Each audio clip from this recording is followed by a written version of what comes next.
Débuté le mercredi 4 février dernier, les travaux de la première session ordinaire du Conseil économique, social et culturel CESOC se poursuivent au Palais de Congrès de Niamey. Pour ce vendredi, de communication sont inscrits à l'ordre du jour. Vous le savez tous, aujourd'hui, en termes de nombre de cheptels au niveau de l'Afrique de l'Ouest, nous sommes classés parmi les premiers. On vient deuxième après, le Mali. Mais de l'autre côté aussi, si vous regardez nos importations en matière de produits laitiers, là aussi on se retrouve parmi les premiers. Donc c'est vraiment un paradoxe. Donc pour ces raisons, nous avons demandé au ministère de l'élevage de venir nous exposer sur les politiques et stratégies du ministère en matière de cette production laitière. Parce que c'est un paradoxe quand même qu'on ait le plus grand nombre de cheptels et qu'on importe jusqu'à aujourd'hui, en fin d'année en 2014, dépenser 17 milliards pour des produits laitiers. On a commencé à se poser des questions par rapport à ça. Donc c'est pour ça qu'on a invité les ministères pour venir nous faire une présentation là-dessus. On vient de l'écouter tout à l'heure. Après, on va se retrouver en salle pour un peu approfondir et en sortir certaines recommandations qu'on va envoyer au président de la République et au président de l'Assemblée nationale. La seconde question aussi sur laquelle on a interpellé, on a invité le ministère de l'élevage, c'est sur l'alimentation bétail. Vous savez, chaque année, nous avons des difficultés pour alimenter notre bétail. Nous avons des usines aujourd'hui qui sont totalement en panne. Chaque année, il faudra qu'on importe l'aliment bétail. Nous avons une très grande superficie, nous avons de l'eau, mais nous sommes obligés chaque année d'importer. Par rapport à cette question-là aussi, nous avons demandé au ministère de l'Agriculture de venir nous présenter les mesures qu'ils sont en train de prendre pour vraiment sécuriser l'alimentation de notre bétail.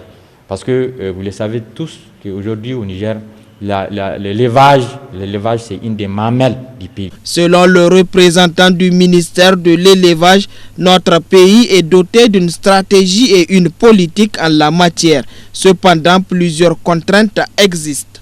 L'Assemblée était vraiment en unanimité, en tout cas, ils étaient en tout cas émus et ils étaient contents d'avoir vraiment cet éclairci par rapport à la mise en œuvre, en tout cas, du programme de l'élevage au Niger.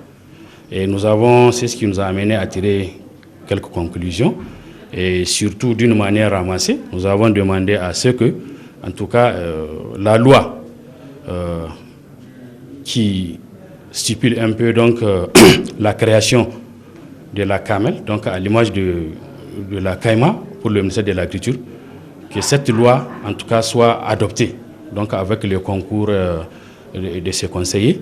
Nous avons aussi une loi par rapport à l'amélioration génétique de nos animaux pour en tout cas booster la production laitière. Là aussi, un processus est engagé. Nous disposons déjà d'un avant-projet de loi qui a été élaboré avec le concours de la Banque mondiale à travers le PPAO, donc le programme de productivité agricole en Afrique de l'Ouest, qui nous a permis en tout cas d'élaborer déjà un avant-projet de loi où on a réuni en tout cas des personnalités, des personnes ressources, en tout cas des chercheurs, des universitaires. Et nous avons demandé dans les conclusions à ce que l'Assemblée, donc c'est leur rôle, pour qu'elle puisse accompagner ce processus jusqu'à l'aboutissement de cette loi. Et enfin, donc, il y a aussi la stratégie de développement de l'élevage durable qui va jusqu'à 2035, où vraiment dans ces axes prioritaires, donc l'intensification de l'élevage, la question de l'urique pastoral. Malgré son important cheptel, le Niger n'arrive pas à s'autosuffire en production laitière. 17 milliards ont été injectés l'an dernier dans l'importation des produits laitiers au Niger. De ces assises sortiront sans nul doute des propositions de solutions pour une meilleure sécurisation alimentaire des bétails et en matière de production laitière